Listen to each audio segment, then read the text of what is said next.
जो आपने फूल देखे पीछे, मुझे इनका कोई शौक वौक नहीं है, ना ही मुझे समझ आता है फूलों का। ये मेरे फादर को बहुत शौक है फूलों का, और वही लाते रहते हैं और इनकी केयर वगैरह करते हैं। उनको अच्छे लगते हैं फूल। और अभी बज रहे हैं सुबह के 10। मैं यूनिवर्सिटी से हो आया, मतलब कि सिस्टर को छोड़ के आया हूँ, और अभी वेला बैठा हुआ हूँ। लाइट भी नहीं है, कुछ करने को है नहीं, तो मैंने सोचा क्यों ना व्लॉग स्टार्ट करते हैं।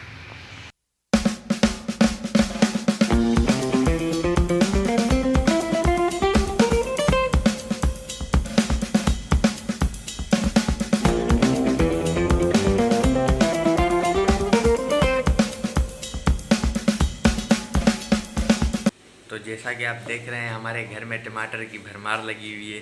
वो इसलिए क्योंकि सिंध में टमाटर की फसल बहुत ही ज़्यादा अच्छी हुई है, तो इस वजह से टमाटर बहुत सस्ते हो गए हैं। अब हमारे घर में इतने टमाटर हो गए हैं कि रखने के लिए जगह कम पड़ रही है। इस वक्त बजे हैं शाम के 4:30 और इकबाल भाई आ चुके हैं। तो चलिए घूमते हैं।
आ गए सिंध में, और ये आई थिंक बास्केटबॉल कोर्ट है और इसके पीछे फुटबॉल ग्राउंड है। यूनिवर्सिटी कौन है तुझे?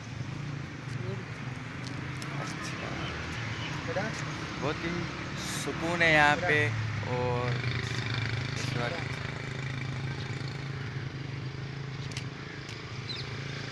बहुत ही अच्छा सुकून वाला माहौल है, बहुत ही मज़ा आ रहा है।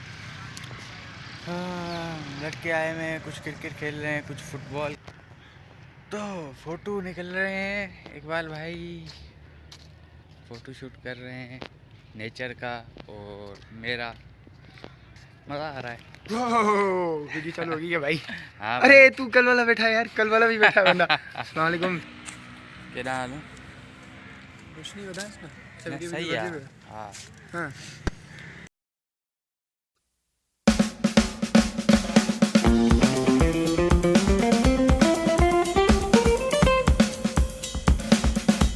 अब हम आप पहुँचे हैं लम्स, यानी कि लियाकत मेडिकल यूनिवर्सिटी जामशोरो। और ये लोकेशन इकबाल भाई को पसंद आई है, यहाँ पे वो कुछ पिक्स क्लिक करेंगे। आए देखते हैं। अब रात होने ही वाली है क्योंकि सूरज ढल चुका है, और अब शायद हम भी घर चले जाएं। अगर आपको मेरा ये वीडियो पसंद आया हो तो लाइक कीजिए, सब्सक्राइब कीजिए मेरे चैनल को।